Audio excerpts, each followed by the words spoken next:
तो 200 million metric ton आपण sale केला आहे. त्याच्यानंतर 2 नंबरची कंपनी आपण जर का बघितली भारतामध्ये तर तिथं असेल 65 मिलियन मेट्रिक टन, तिचा 200 मिलियन मेट्रिक टन. म्हणजे गॅस तो भरपूर आहे, खूप पटीने ही कंपनी पुढे आली आपली.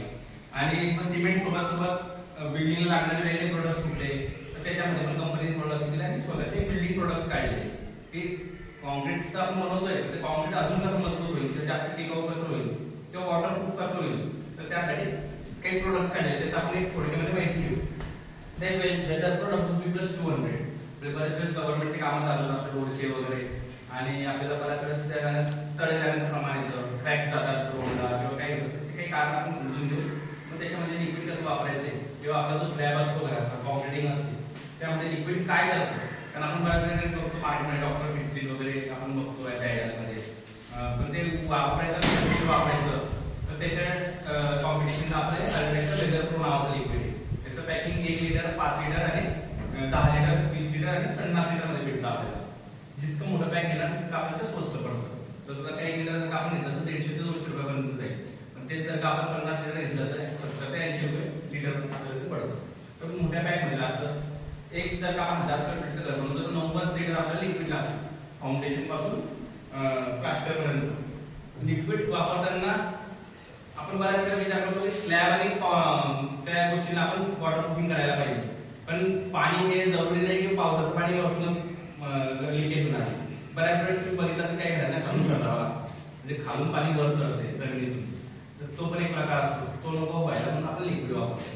लिक्विडमुळे वर्कॅबिलिटी वाढते. जर आपण ठेकेदाराला विचारलं की बाबा काय प्रमाण घेतो तो रेती खडीचं, तर तो कधी रेती जास्त सांगतो, खडी कमी सांगतो, पण खरी ताकद ही खडीमध्ये असते.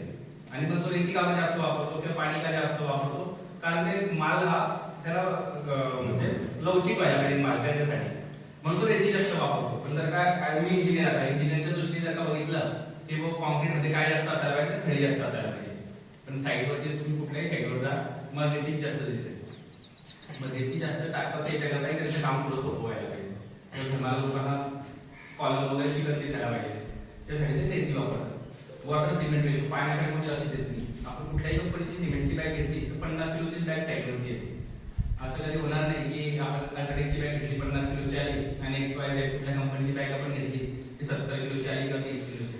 50 किलोची बॅग घेतली, मग 50 किलोच्या बॅग मागे टेक्निकली रेती किती टाकायला पाहिजे, खडी किती टाकायला पाहिजे किंवा पाणी किती टाकायला पाहिजे हे पण ठरलेले आहे. पण पाण्याकडे लक्ष देत नाही. आपल्याकडे शिक्षणाचा अभाव असल्यामुळे मजूर वर्ग जो आहे काम नसल्यामुळे मजूर बनतात आणि मजूर बनतात मनाने पाणी टाकतात, डोळ्याने पाणी बघतात की झालाय माल तयार वापरायला पाहिजे. पण आपण गावात एक पुढाकार व्यक्ती सरपंच आहात, तुमच्याकडे काही लोक काही ग्रामसेवक असतील, काही सदस्य असतील किंवा काही घरमालक वगैरे असतील असतील, तर आपल्याला माहिती पाहिजे कॉन्क्रीट बनतं कसे. कॉन्क्रीटमध्ये खडी जास्त असायला पाहिजे, पाणी हे 0.5च्या रेशोपेक्षा जास्त नको झालं पाहिजे. म्हणजे एक 50 किलोची बॅग जर काय तर 25 लिटरपेक्षा जास्त पाणी नको वापरायला पाहिजे त्या एका बॅगच्या कॉन्क्रीट बनवण्यामध्ये. ज्या वेळेला जास्त पाणी होतं त्यावेळेला सेग्रिगेशन होतं, म्हणजे काय आपण खडी वेगळी होते, रेती वेगळी होते, सिमेंटचं पाणी वेगळं बाहेर सुरुवात होतं. स्लॅबकडे आपल्याला पाहायला मिळते, स्लॅब असेल तर स्लॅबकडे धारची धार लागलेली असते. धार म्हणजे काय, सिमेंटचं पाणी निघून जाते. मग रेती खडीचा माल असताना तो स्लॅब पुढे लिकेज होणारच आहे.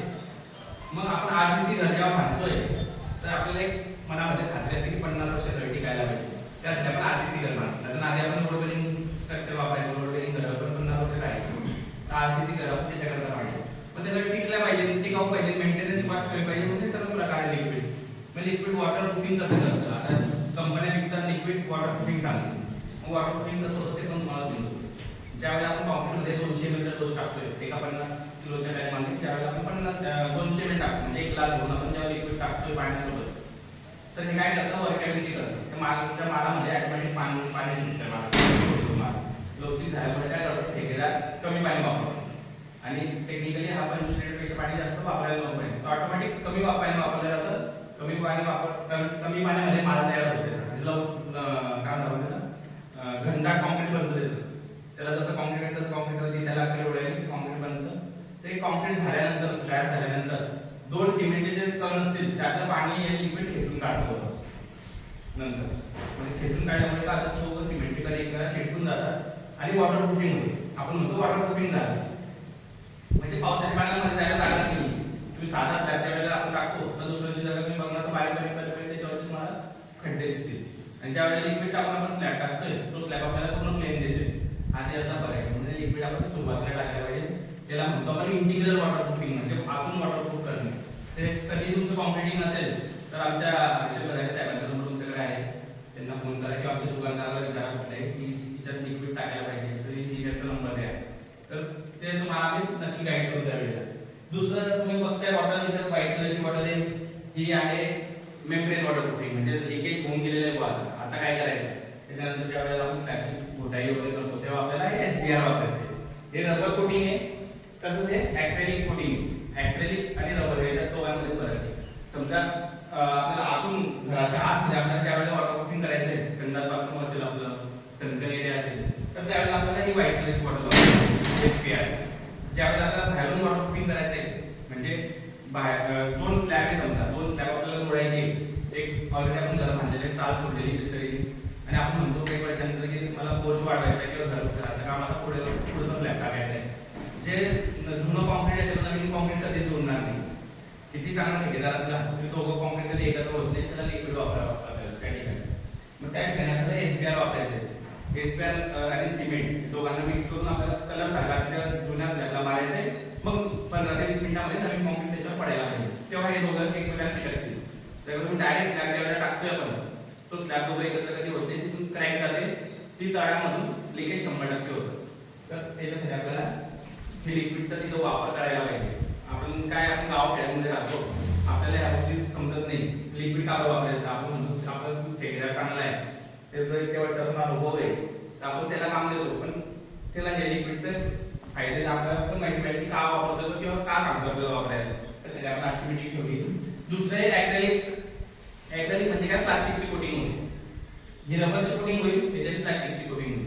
ज्यावेळेला आपण स्लॅबची घोटाई वगैरे करतो तर समजा आपण रबर कोटिंग केलेली आहे, ऊन पडणार त्याच्यावर, वर्ष 2 वर्षामध्ये रबरचे तुकडे होतात, त्याप्रमाणे रबर कोटिंग तिथं फेल होते. ॲक्रेलिक कोटिंग जर आपण केलं प्लास्टिक सारखं